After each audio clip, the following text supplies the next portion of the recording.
حیران کن طور پر مردوں کے اسپرم جراثیم میں بڑھتی ہوئی کمزوری طبی تحقیق کے ماہرین، انفرٹیلٹی ایکسپرٹ، اطباء اور حکماء کی سمجھ سے باہر ہو رہی ہے۔ ایک ریسرچ کے مطابق 20% جوڑے کپلز اولاد کے حصول کے لیے مشکل کا شکار ہیں۔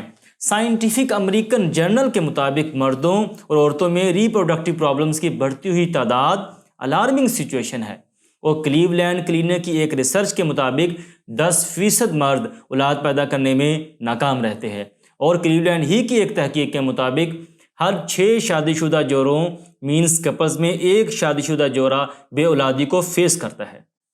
اب سوال یہ ریز ہوتا ہے کہ ہم کیسے اپنے آپ کو بے اولادی جیسے الارمنگ سچویشن سے باہر نکال سکتے ہیں، اور کیا وجہ ہے کہ بے اولادی بہت تیزی سے بڑھ رہی ہے؟ اس کا جواب میں آپ پر چھوڑتا ہوں، یوٹیوب کمنٹ سیکشن میں، واٹس ایپ پر، فیس بک پیج، انسٹاگرام پر، جہاں آسانی ہو اپنا جواب ارسال کریں۔ میں انشاءاللہ اس ٹاپک پر، اس سوال کے جواب پر تفصیل سے جدید مستند تحقیق کے ساتھ جواب پیش کروں گا، آپ کے کمنٹس اور رپلائی کے ساتھ۔ ہمارے یہاں پاکستان میں شادی کے بعد شادی شدہ جوڑوں کی فیملی، ماں باپ اور شادی شدہ جوڑے کی اپنی واحد خواہش اولاد جیسی نعمت کا حصول ہے۔ جو اولاد سے محروم ہو اس کی زندگی میں خوشیوں کے رنگ مدھم اور امید کے دیے بجھ سے جاتے ہیں۔ اگر اولاد مرد کے اسپرم کمزور ہونے کی وجہ سے نہ ہو رہی ہو تو علاج یا حل کیا ہے؟ سب سے پہلے ڈائیگنوز کے لیے پرابلم مرد ہی میں ہے تو سیمن انالیسس ٹیسٹ کروائیں۔ اس میں ٹوٹل کاؤنٹ، لو مرٹیلیٹی، لو مارفولوجی، انفیکشن، پسر جیسے کسی بھی پرابلم کا شکار ہیں آپ تو جو ٹریٹمنٹ بتانے لگا ہوں وہ سٹارٹ کر دیں۔ چاہیں تو اس کے ساتھ آپ کسی حکیم یا ڈاکٹر صاحب سے میڈیسن لینا چاہیں تو لے سکتے ہیں، لیکن جو میں بتانے لگا ہوں وہ اللہ پر یقین رکھ کر جاری رکھیں، اور کچھ عرصہ استعمال کرنے کے بعد پھر رپورٹ کروائیں۔ آپ سوچ رہے ہوں گے کہ میں نے حکیم صاحب، ڈاکٹر کا کیوں کہا؟ اس کی وجہ یہ ہے کہ بعض اوقات مریض کو اپنا پرابلم سمجھ نہیں آتا، اور دوسرا مریض پریشانی کے عالم میں کسی بھی دوا پر یقین نہیں کر پاتا، اس لیے میں نے دونوں آپشنز کو ایک ساتھ کرنے کا کہا ہے۔ چلیے اب اللہ پر یقین رکھ کر ٹریٹمنٹ نوٹ کریں اور پھر اس کو بنائیں اور استعمال کریں۔ بہت آسان ہوم ریمیڈی ہے۔ تخم جیا پوتا، اس کو پترنجیوا بھی کہتے ہیں۔ پتر کا مطلب سنسکرت میں بیٹا اور جیوا کا مطلب زندگی ہے، مطلب ایسا درخت اور اس کا پھل بے اولادوں کو اولاد سے نوازتا ہے اور شفا دیتا ہے، اور شفا دینے والی ذات اور شفا ڈالنے والی ذات اللہ تعالیٰ ہی کی ہے۔ اور میں یہ بات ایسے ہی نہیں کر رہا، بلکہ جرنل آف میڈیکل پلانٹ کی ریسرچ کے مطابق جیا پوتا ایزوسپرمیا مردوں میں بانجھ پن کے علاج کے لیے بہت مفید ثابت ہوئی ہے۔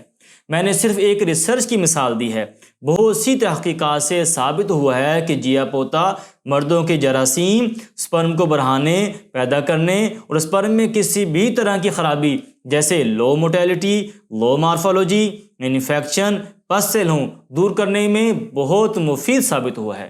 جیا پوتا کے سیڈ تخم مردوں میں سپرم کے نہ ہونے، کمزور ہونے اور لو موٹیلٹی اور لو مارفولوجی اور پس سیلز انفیکشن کی وجہ سے جو بے اولادی ہوتی ہے اس میں انتہائی زیادہ مفید اور استعمال کیا جاتا ہے۔ نوٹ کر لیں، جیا پوتا کے سیڈ کو موٹا موٹا گرینڈ کر لیں یا کوٹ لیں۔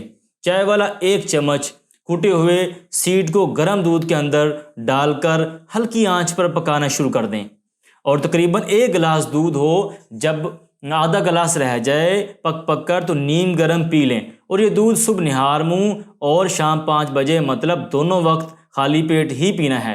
اور جو اس میں تخم رہ جائیں، سیڈ رہ جائیں، اس کو اچھی طرح چبا کر کھا لیں۔ یہ مشہور اور تحقیق سے ثابت شدہ ہربل ریمیڈی ہے۔ بے اولاد مرد حضرات استعمال کریں اور مجھے دعاؤں میں یاد رکھیں۔ اس دوا کا کوئی سائیڈ ایفیکٹ نہیں، بغیر ڈرے استعمال کریں، اللہ پر یقین رکھیں، ضرور اللہ تعالیٰ آپ کو اولاد سے نوازیں گے انشاءاللہ۔